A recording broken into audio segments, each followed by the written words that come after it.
Hello, hello, coucou tout le monde, bienvenue dans ma cuisine, la cuisine de délices de Chris. Donc aujourd'hui, mercredi, pâtisserie, on va continuer dans les choses qui nous réchauffent le cœur, qui nous font du bien au moral, parce que l'été n'est toujours pas là, en tout cas pas en Seine-et-Marne. C'est d'un triste, je ne vous raconte pas. Bref, donc gâteau au skyr et pépites de chocolat, car il y a pas longtemps, je me suis dit tiens, je vais acheter du skyr, histoire de changer un peu du fromage blanc classique et yaourt et compagnie. Et en fait, je trouve ça trop épais. Donc, moi, c'est pas mon truc. Bref. Non, mais du coup, pour pas les jeter, parce que j'aime pas jeter la nourriture, donc, du coup, je vais les transformer. Donc, pour notre recette du jour, il nous faudra 450 g de skyr, 4 œufs, 50 g de sucre, 60 g de maïzena et 100 g de pépites de chocolat. Donc, on va commencer notre recette. Donc, on va commencer par séparer les blancs des jaunes. Alors, c'est parti, mon kiki. Donc ça, on va les enlever de là.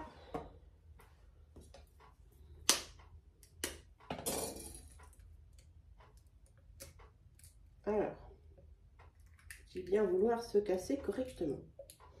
On va dire que oui.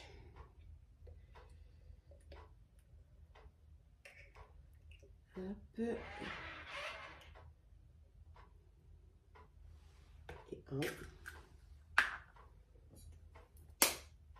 Donc le deuxième, on va le faire à part. Plume, ça c'est fait.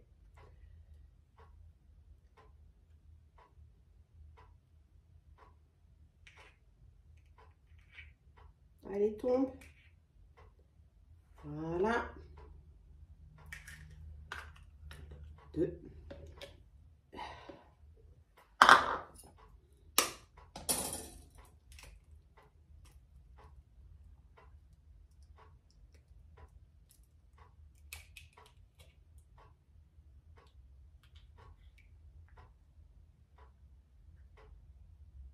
Bon, quelle météo avez-vous chez vous? Hop, là, que je me trompe pas.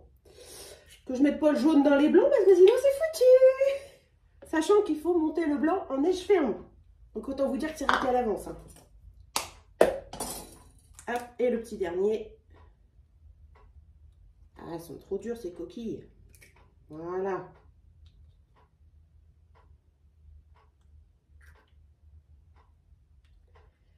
Il serait temps que le beau temps arrive parce que franchement c'est épuisant, je trouve. Mais bon, c'est comme ça, on fait avec. Hop, voilà. Le passage au robinet. Clac, clac.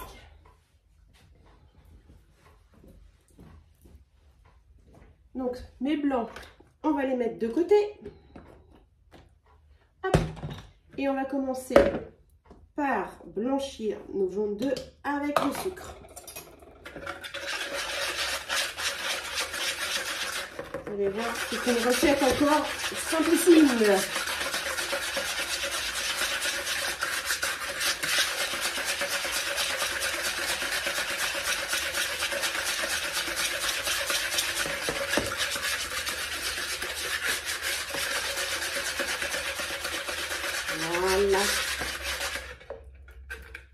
Voilà.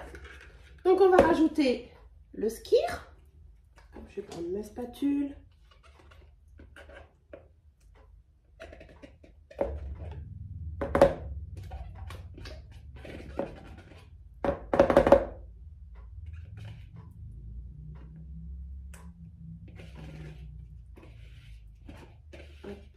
Mais bon, après la recette avec le skyr, elle nous fait déculpabiliser de manger des gâteaux avec des pépites de chocolat. Voilà. Parce que c'est bon pour la santé le skyr normalement. Mais moi, je suis pas fan. C'est comme ça. Allez, on va mélanger ça.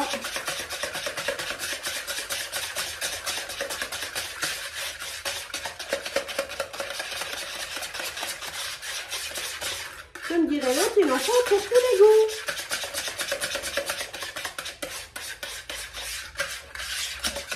Alors, on va rajouter hop, notre maïzena. Tac. Voilà.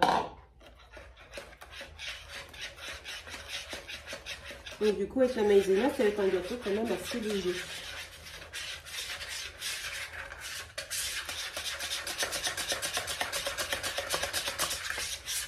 Plus les blancs en neige.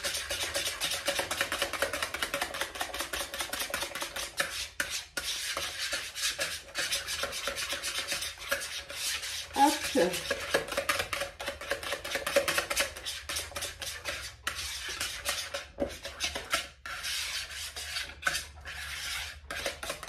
Voilà. Et je vais attendre pour incorporer mes pépites de chocolat. Je vais vous dire après pourquoi. Donc on va monter nos blancs en neige.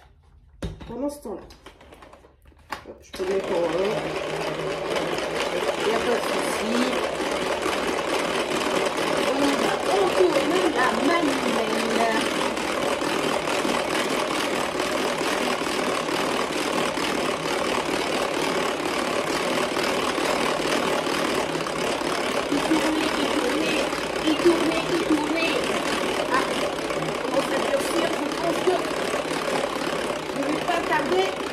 Voilà, j'arrête, je ne peux plus. Regardez, hop, magique. Alors, je vais reprendre mon plat. Donc, je vous dis, les pépites de chocolat. Bien souvent, quand vous faites des préparations à base de pépites de chocolat, ça tombe toujours dans le fond de votre pâte. Et bien, j'essaye une solution aujourd'hui que j'ai trouvée, enfin une astuce, on va dire. J'avais déjà entendu parler, mais j'ai jamais essayé. Voilà. Donc aujourd'hui, c'est une première. Du coup, on les met soit au congélateur pour qu'elles refroidissent, ou alors vous voyez, elles sont un peu blanches. Je vous explique. C'est parce que je les ai passées dans la farine. Et soi-disant que si on fait ça, et ben du coup, vos pépites ne tombent pas au fond de votre pâte. Donc, on teste. On verra ce que ça fait. Alors, on les incorpore. Donc, du coup, moi, j'ai fait les deux, pour être honnête avec vous. Je les ai mis dans mon réfrigérateur et enrobés de farine. Donc, logiquement, ça devrait le faire. Mais bon, allez, on va incorporer délicatement. Ouh, pardon pour le bruit. Alors, on va nettoyer les feux. Voilà, ma spatule.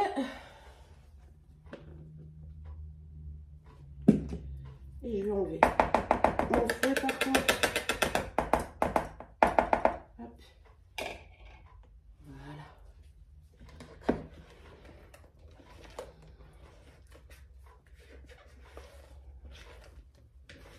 Et voilà, c'est parti. On remue jusqu'à temps qu'on incorpore bien les blancs.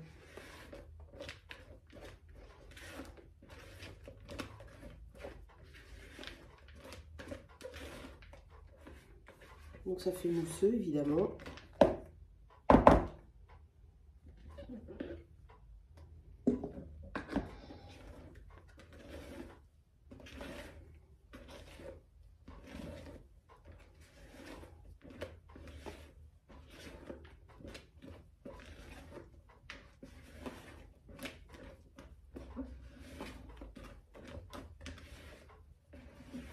Hop. Et la dernière partie.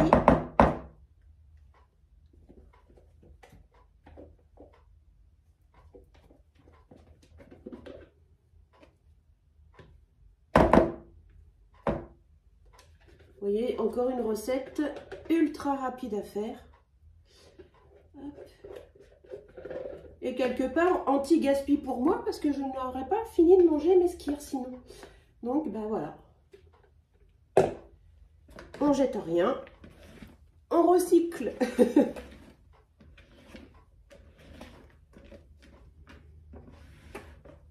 Voilà.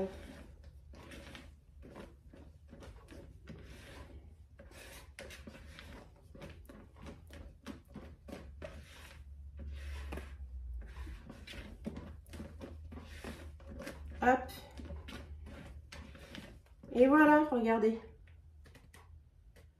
Hop. Je sais pas si ça va être un gâteau moelleux au final, mais la pâte est super aérée en tout cas, je trouve. Elle est légère. Alors du coup, hop, je vais prendre ma grille. Et du coup, c'est dans le moule à Charlotte. Ah, pas Charlotte. À brioche, n'importe quoi, parce qu'on est en train de nous parler en ce moment du retour, peut-être, du moule à Charlotte Tupperware. Donc, je suis à fond dans le moule à Charlotte.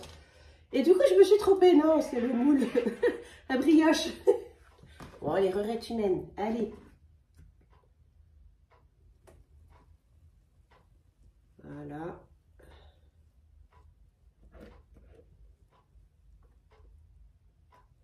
Alors, je vais le tourner pour pas faire de bêtises. Allez, on va racler notre bol.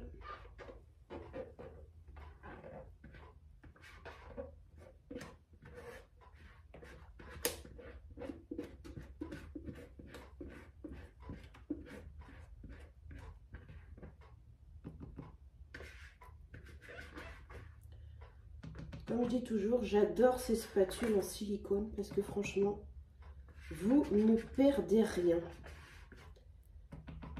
Je ne vais pas dire que je pourrais le ranger mon bol après. Non, ça serait exagéré. Mais franchement,